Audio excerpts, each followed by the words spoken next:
السلام علیکم ورحمۃ اللہ وبرکاتہ۔ الحمد للہ رب العالمین والصلاة والسلام علی اشرف الانبیاء والمرسلین نبینا محمد وآلہ واصحابہ اجمعین، اما بعد۔ قال اللہ تبارک وتعالی فی القرآن المجید: اعوذ باللہ السمیع العلیم من الشیطان الرجیم، یا ایھا الذین آمنوا کتب علیکم الصیام کما کتب علی الذین من قبلکم لعلکم تتقون۔ وقال تعالى في مقام آخر: يا أيها الذين آمنوا قوا أنفسكم وأهليكم نارا وقودها الناس والحجارة۔ محترم حاضرین، اس مختصر وقت میں آپ کے سامنے ایک اہم موضوع کی وضاحت کرنا چاہتا ہوں، اور وہ ہے پیارے بچوں کا روزہ۔ قرآن کریم کی دو آیات آپ کے سامنے تلاوت کی گئی۔ اللہ رب العزت نے ارشاد فرمایا: اے ایمان والو، تم پر روزے فرض کیے گئے جس طریقے سے تم سے پہلے کے لوگوں پر روزے فرض کیے گئے تاکہ تم متقی بن جاؤ۔ تو اس سے پہلے کہ بچوں کے روزے کے سلسلے میں بات کی جائے، روزہ فرض کن پر ہے؟ روزہ تم پر فرض کیا گیا، کتب علیکم، تو علیکم تم پر، اس سے مراد روزہ کن پر فرض ہے؟ روزے کی فرضیت کے لیے شرط کیا ہے؟ تو روزے کی فرضیت کے لیے شرط یہ ہے کہ مسلمان ہوں۔ اہل ایمان پر روزے فرض کیے گئے ہیں، مسلمان پر روزے فرض کیے گئے ہیں، تو اسلام یہ پہلی شرط ہے۔ اگر کوئی کافر روزہ رکھتا ہے تو اس کا روزہ نہیں ہوگا۔ دوسری شرط بلوغت ہے، یعنی بالغ ہونا، یہ روزے کے لیے شرط ہے۔ اگر کوئی نابالغ ہے تو اس کے اوپر روزہ فرض نہیں ہے، یعنی بچے پر روزہ فرض نہیں ہے۔ اور اسی طریقے سے عاقل پر روزہ فرض ہے۔ اگر کوئی شخص مجنون ہے تو ایسے شخص پر روزہ فرض نہیں ہے۔ رفع القلم عن ثلاثہ، تین لوگوں کے اوپر سے قلم اٹھا لیا گیا ہے۔ ایک سونے والے پر جب تک بیدار نہ ہو جائے، ایک بچے پر سے قلم اٹھا لیا گیا ہے جب تک کہ وہ بالغ نہ ہو جائے، اور اسی طریقے سے ایک مجنون کے اوپر سے جب تک کہ اسے افاقہ نہ ہو جائے اور وہ عقل مند نہ ہو جائے۔ تو معلوم ہوا کہ بچے کے اوپر روزہ فرض نہیں ہے۔ جب تک وہ بالغ نہ ہو جائے تب تک اس کے اوپر روزہ فرض نہیں ہے۔ اور بالغ کیسے معلوم ہوگا کہ بچہ بالغ ہو چکا ہے؟ تو اس کے جو علامات ہیں کہ اسے احتلام ہو۔ جب احتلام ہو تو معلوم ہوگا کہ بچہ بالغ ہو چکا ہے، اور اس کے بعد اس کے اوپر روزے فرض ہو جائیں گے۔ اسی طریقے سے اس کے زیر ناف یا بغل کے باہر نکلنا، یہ بھی بلوغت کی علامات میں سے ہے۔ یا یہ کہ اس کی جو عمر ہے وہ 14-15 سال کو پہنچے، تو یہ اس کی بلوغت کی عمر ہے۔ لیکن ہمیں چاہیے کہ ہم اپنے بچوں کی بلوغت سے پہلے تربیت کریں، انہیں روزہ رکھنے کی عادت ڈلائیں، جیسا کہ صحابہ کرام کا معمول تھا۔ اور پیارے نبی صلی اللہ علیہ وسلم نے صحابہ کرام کو ابھارا۔ چنانچہ بخاری کی روایت، جس کی راویہ ربیہ بنت معوذ بن افرا رضی اللہ تعالی عنہا ہے، وہ بیان کرتی ہیں کہ پیارے نبی صلی اللہ علیہ وسلم نے جب عاشورہ کے روزہ رکھنے کا حکم دیا تو ہم اپنے بچوں سے، چھوٹے بچوں سے بھی روزہ رکھوایا کرتے تھے، اور اگر وہ بھوک کی وجہ سے روتے تھے تو ہم ان کو کھلونے دے دیا کرتے تھے ان کے ہاتھوں میں، تاکہ وہ لوگ رونا بند کر دیں، اور اس طریقے سے ہم ان کا روزہ پورا کروایا کرتے تھے۔ اسی طریقے سے عمر فاروق رضی اللہ تعالی عنہ اپنے دور خلافت میں، ان کے دور خلافت میں ایک شخص کو لایا جاتا ہے جو کہ شراب پیتا ہے۔ شراب پینے والے شخص کو لایا جاتا ہے۔ عمر رضی اللہ تعالیٰ عنہ انتہائی سخت غصہ ہوتے ہیں اور اسے ڈانٹتے ہیں اور کہتے ہیں کہ ہمارے چھوٹے چھوٹے بچے روزہ رکھے ہوئے ہیں اور تم شراب پیتے ہو، اور اس کے بعد اس کو جو حد ہے اس کے اوپر نافذ کی جاتی ہے۔ تو ان تمام نصوص سے معلوم ہوتا ہے کہ بچوں کو روزے کی ٹریننگ، ان کا عادت ڈلائی جائے، ان کی تربیت کی جائے۔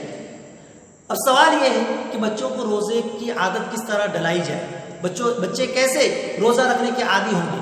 تو اس سلسلے میں سب سے پہلی بات ہمیں یہ ذہن نشین کرنی چاہیے کہ بچے جو ہوتے ہیں ماں باپ سے ہر چیز سیکھتے ہیں۔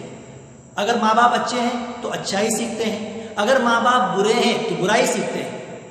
اگر ہم گھر کے اندر اچھا عمل کر رہے ہیں، ماں باپ اچھا عمل کر رہے ہیں، نمازوں کی پابندی کر رہے ہیں، نماز پڑھ رہے ہیں، نیکی کا کام کر رہے ہیں، تو بچے ماں باپ کو دیکھ کر کے اچھائی سیکھتے ہیں۔ ماں باپ جھگڑا کر رہے ہیں، گالی گلوچ کر رہے ہیں، تو بچے ان کو دیکھ کر کے گالیاں سیکھتے ہیں، جھگڑا کرنا سیکھتے ہیں۔ تو جس طریقے سے جو سایہ ماں باپ کا بچوں پر پڑتا ہے ویسی ہی ان کی تربیت ہوتی ہے. لہٰذا اس سلسلے میں ہمیں بہت ہی زیادہ سمجھداری سے کام لینا ہوگا کہ اگر ہم چاہتے ہیں کہ ہمارے بچے نیک بنے، اچھے بنے، تو سب سے پہلے ہمیں اپنی تربیت کرنی ہوگی، ہمیں نیک بننا ہوگا. لہٰذا وہ مائیں جو دیندار ہیں، جو نمازوں کی پابند ہیں، جو قرآن کریم کی تلاوت کرتی ہیں اور اچھے اور نیک کاموں کے اندر بڑھ چڑھ کر کے حصہ لیتی ہے، ان کی اولاد کو دیکھو، وہ بھی اپنے ماں باپ کو دیکھ کر کے سیکھتے ہیں اور گھروں کے اندر اپنے ماں باپ کے ساتھ نمازیں پڑھتے ہیں، ان کے اگل بغل سجدے میں جاتے ہیں، رکوع کرتے ہیں انہیں دیکھ کر کے.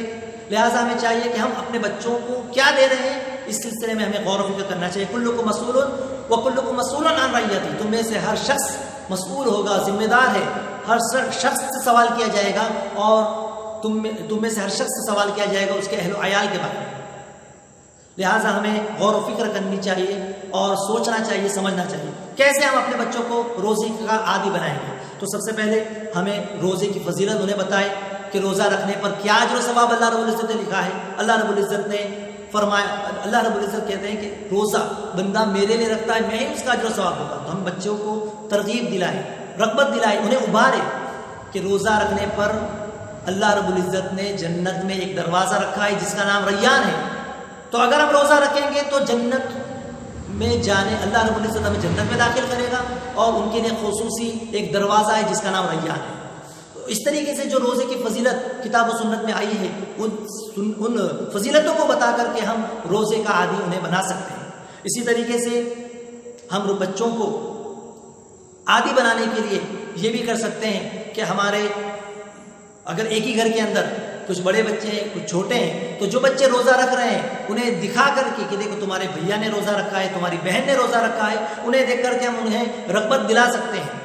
اسی طریقے سے جو صحابہ کرام یا صحابیات جو کیا کرتے تھے روزہ رکھنے کے سلسلے میں کہ وہ اپنے بچوں کو بھوک کی وجہ سے اگر وہ ستاتے تھے تو انہیں کھلونے دے دیا کرتے تھے. تو ہم بھی اپنے بچوں کو کھیل کود یا دیگر جو جائز امور ہیں، جائز کھیل ہے، ان کی طرف ان کی توجہ مبذول کرا دیں تاکہ وہ لوگ ان کا دھیان ہٹ جائے اور وہ لوگ روزہ کمپلیٹ کریں، مکمل کریں. اسی طریقے سے ایک ساتھ جب بالغ ہو جائے گا تب تو روزہ نہیں رکھ سکتے. اچانک اگر ان کو کہہ دیا جائے گا کہ اب بالغ ہونے کے بعد تم پر اگلے سال سے روزہ فرض ہے، تو لہٰذا جو نفلی روزے ہیں وہ انہیں رکھائے جائیں، مہینے میں ایک روزہ رکھائے جائے، 2 روزے رکھے جائیں.